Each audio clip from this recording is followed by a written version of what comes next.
अस्सलाम वालेकुम सारे दोस्तों का की हाल है। उम्मीद करदा वां ठीक ठाक होंदे और खैरियत नाल होंदे। सब तो पहले साडे चैनल नू ज़रूर सबसक्राइब करो, लाइक करो, शेयर करो और वेखो सार अच्छी वीडियो। ठीक है, अज जनाब तुहानू विखाण लगे हाँ असी जनाब बेले सोलर ते रौनी करते पे हाँ। ठीक है, अज जनाब तरीक जी 18 यानी कि 4 मगर हो गई अज। ठीक है, कणक असी गड्ढा दे इंशाल्लाह परसों यानी कि 5-10 मगर तक कणक नू कोई लेट नहीं। ठीक है, आ वेख सकते हो दरिया की ज़मीन है। अस क्यारे बना के लेज़र की है, पहले लेज़र की है फिर क्यारे बना के सारी असा सारना रौनी की है।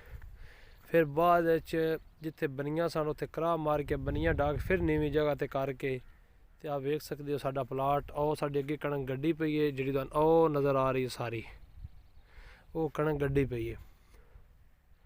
ठीक है, और साड़ी मोटर चल रही है सोलर, लेकिन प्लेटा अगर नज़र आ रही हैं साथियां तो सामने प्लेटा न वो देख सकते हो धुंधलियां। धुंध सवेरे 9 बजे का टाइम है। सोलर साडा तकरीबन 7:45 ते चल जाता धुंध भी तकरीबन। ठीक है, तो अज जे मैं थोड़ा लेट ही आया वहाँ हुणी चलाया है। आ तकरीबन 1 बीघा को रह गया रौनी का साडा।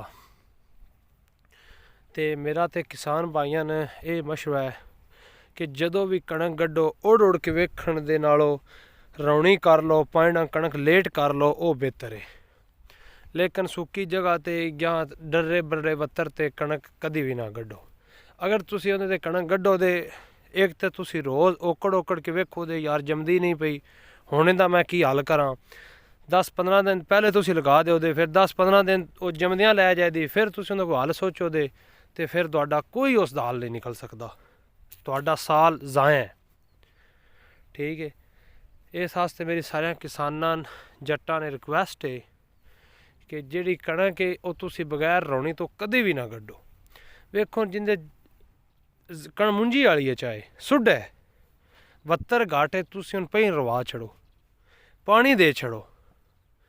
पानी देने नाल तुहाडा यह फायदा होवेगा कि तुहाडी जिहड़ी ज़मीन है तुसी जिथे भी कणक गड्ढो दे अल्लाह दे हुक्म नाल होवे दी। अगर बत्तर डर्रा बरड़ा फिर तुसी बाद बीं सटदे भी उत्ते रवो रवा के तो तुहानू कोई फायदा नहीं।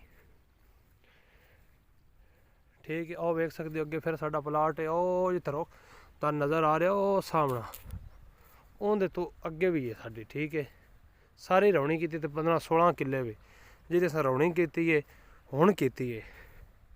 20-22 किले वो कणक असां उत्ते गढ़ दित्ती है, वो कमाज जो नज़र आ रहा ना उत्ते वो गढ़ दित्ती है।